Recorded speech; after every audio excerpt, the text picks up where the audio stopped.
There's no feeling more intense than starting over. If you deleted your homework the day before it was due, as I have, or if you left your wallet at home and you have to go back after spending an hour in the commute. If you won some money at the casino and then put all your winnings on red but it came up black.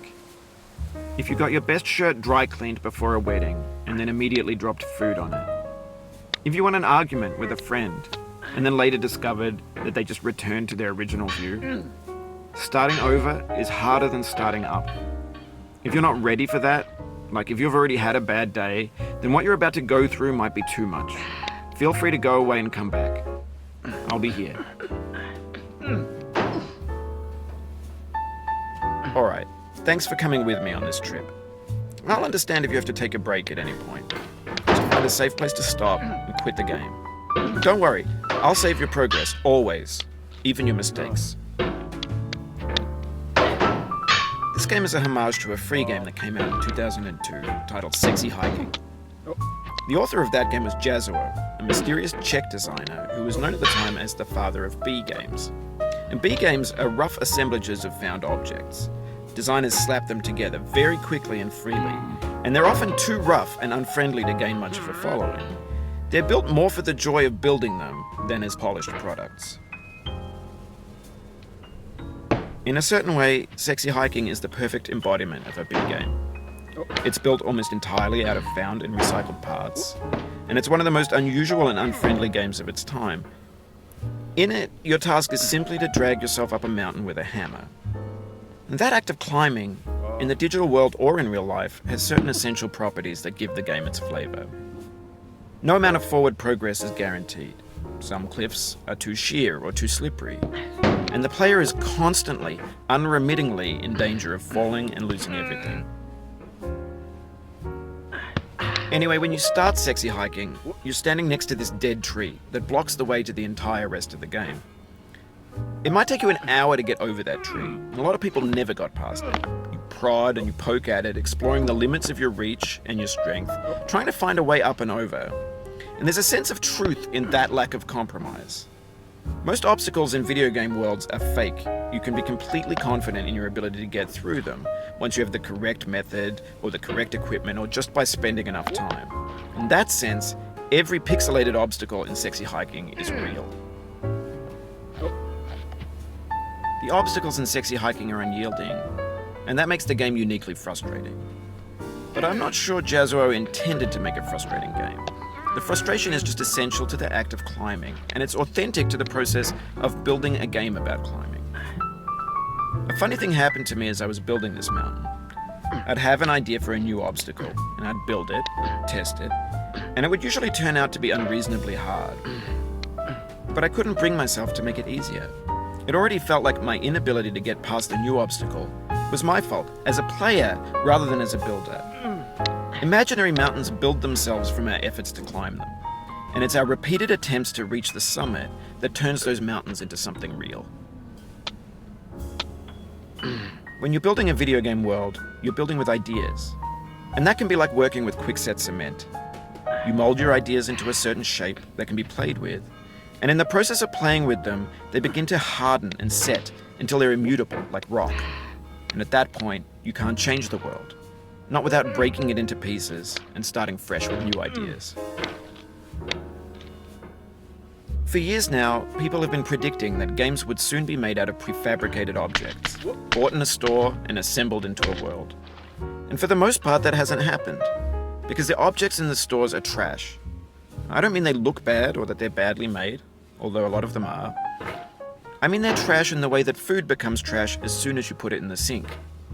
Things are made to be consumed and used in a certain context, and once the moment is gone, they transform into garbage.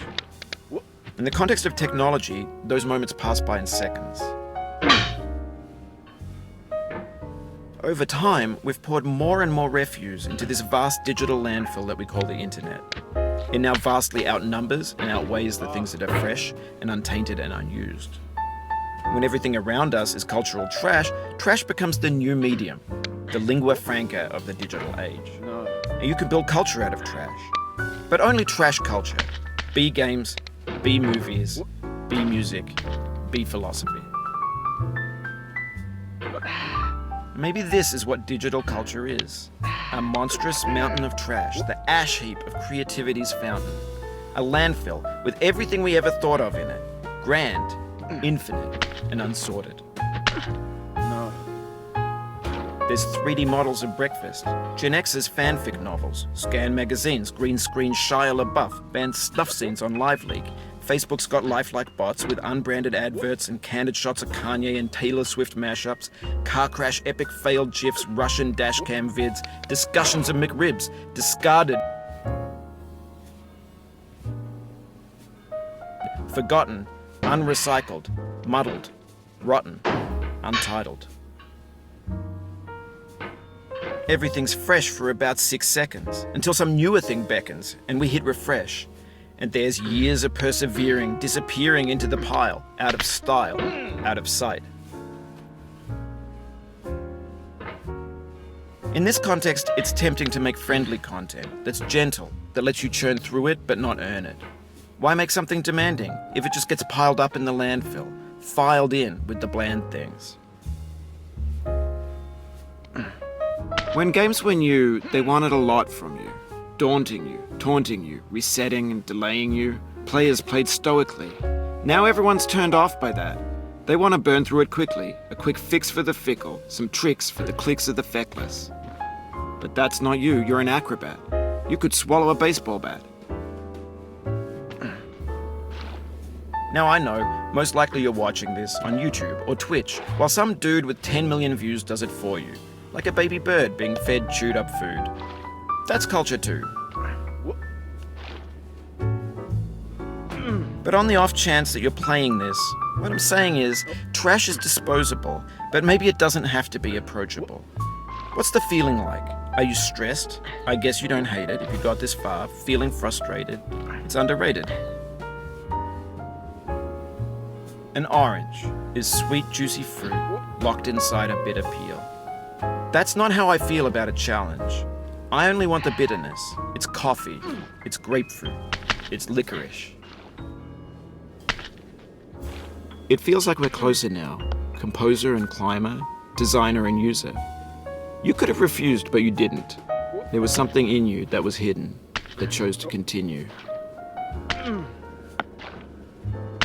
It means a lot to me that you've come this far, endured this much. Every wisecrack, every insensitivity, every setback you've forgiven me is a kingly gift that you've given me. We have the same taste, you and I. It's not ambition, it's ambition's opposite. An obdurate mission to taste defeat. You'll feel bad if you win, so I put this snake in for you.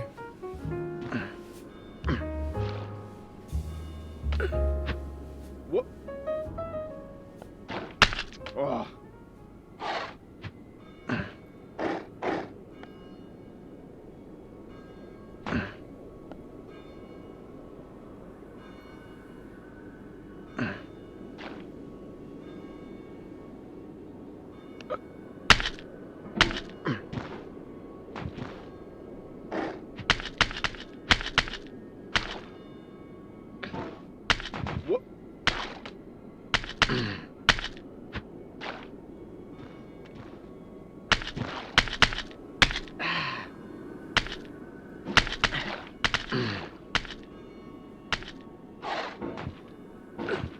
Have you thought about who you are in this?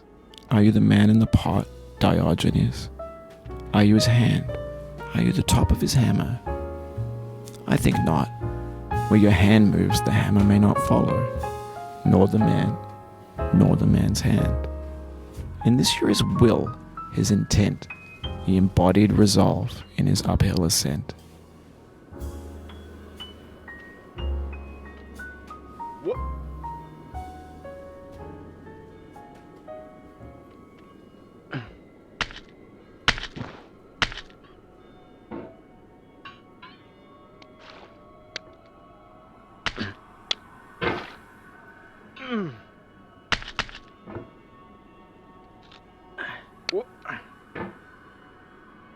Now, you've conquered the ice cliff, the platforms, the church and the rectory, the living room and the factory, the playground, the construction site, the granite rocks, and the lakeside. You've learned to hike. There's no way left to go but up, and in a moment I'll shut up. But let me say, I'm glad you came.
Oh.